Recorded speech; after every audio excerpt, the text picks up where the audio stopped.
Ano? Anong masabi? Nakapagod, push the limits talaga. Good. Alam ko na mahirap na pero patuloy lang talaga. Salamat. Salamat Ay. sa lahat ng mga sponsor. Thank you lahat sa mga tumulong sa akin. Salamat, Tatay Digong. Grabe. Dati kasi pang third lang ako. At last year pang second, ngayon first na talaga. Ano sa tingin mo, base dun sa time mo, na-break mo record? Oh, break na break po. Break na break yung record. Ano yung record na last year? 9:33. Ngayon? Di ko alam, pero pag-post ko 9:17. 17. So, kampante ka na break ang record. Yes po. Tagal. Ano ngayon? Masaya, medyo mahirap lang. Last year, pang ilan ka? Second, kaso DQ ako. Tapos ngayon, hindi na. At ngayon, nakuha ko na yung last the na. best. Last mo na to palaro, hindi pa? Last ko na to. Last na. Kapoy. Anong name Ay, mo? Marco Antonio Arilla.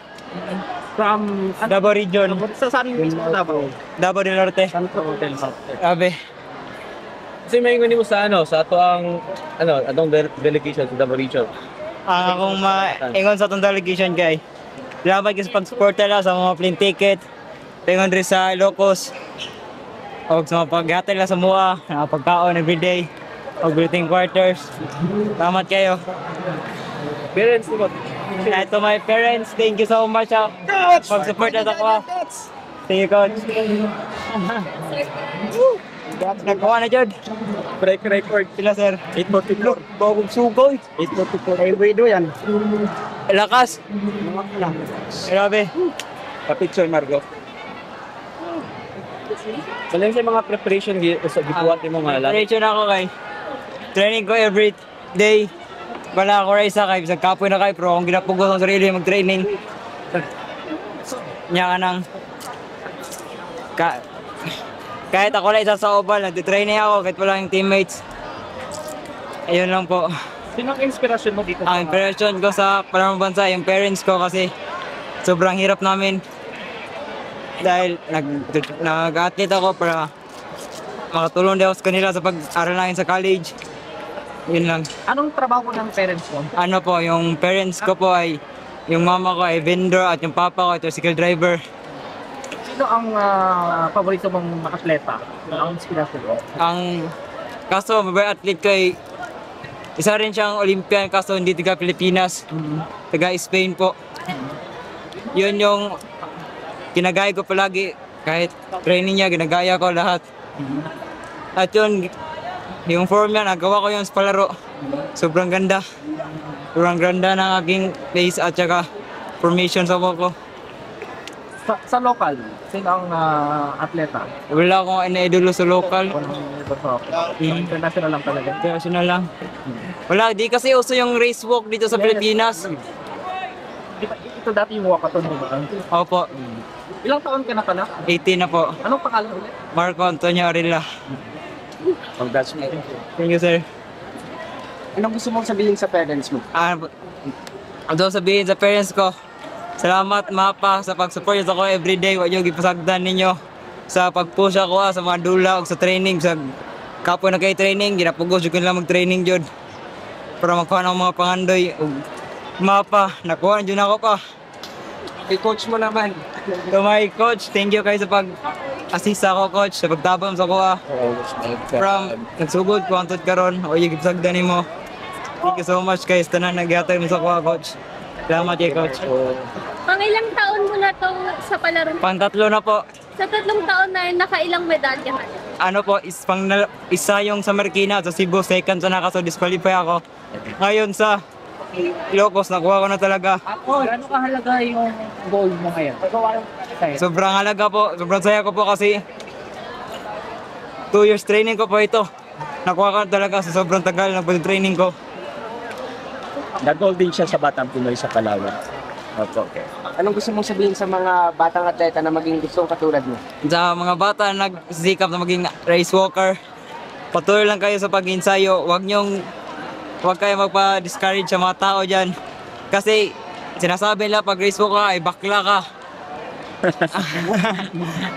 Yan sinasabi nila sa amin pero hindi kami nakikinig sa kanila, nagpatuloy lang kami. Oy, hi daw. Anong susunod? Pagkatapos ng pangarap, UAP na po. UAP na.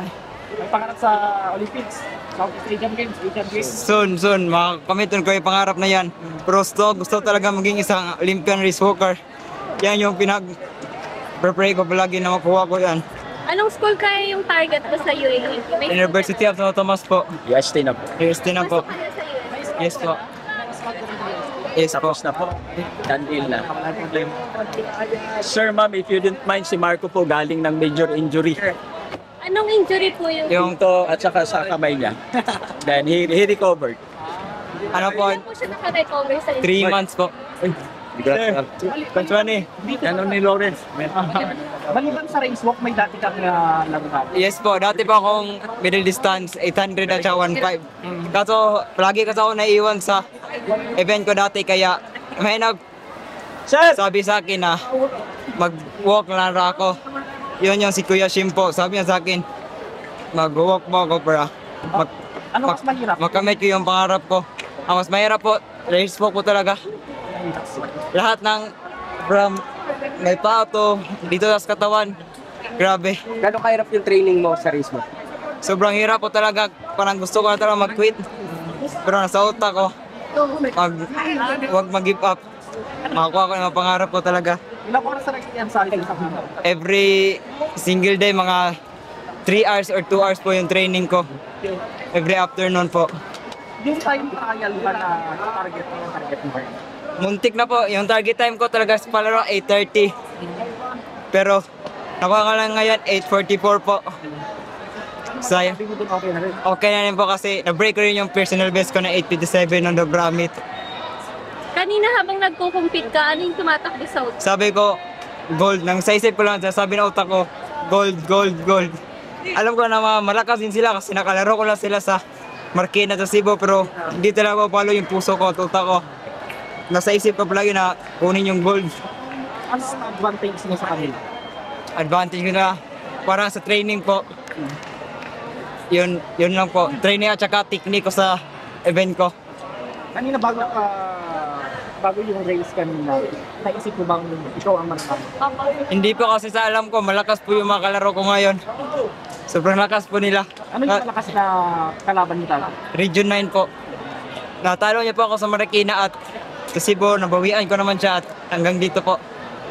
Sa anong mensahan mo na yun? Dahil sinasabi mo kanina, pangbading lang itong Ano po, hindi po ito pambading.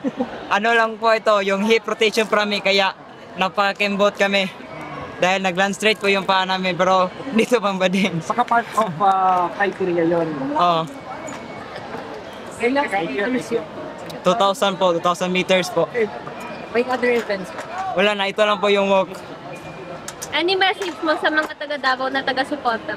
Ano, sa mga pamilya ko sa Davao at sa mga kilala ko, thank you so much sa pag-support sa akin. Kahit saan yung mga laro ko, thank you so much po sa mga parents ko. Yan lang.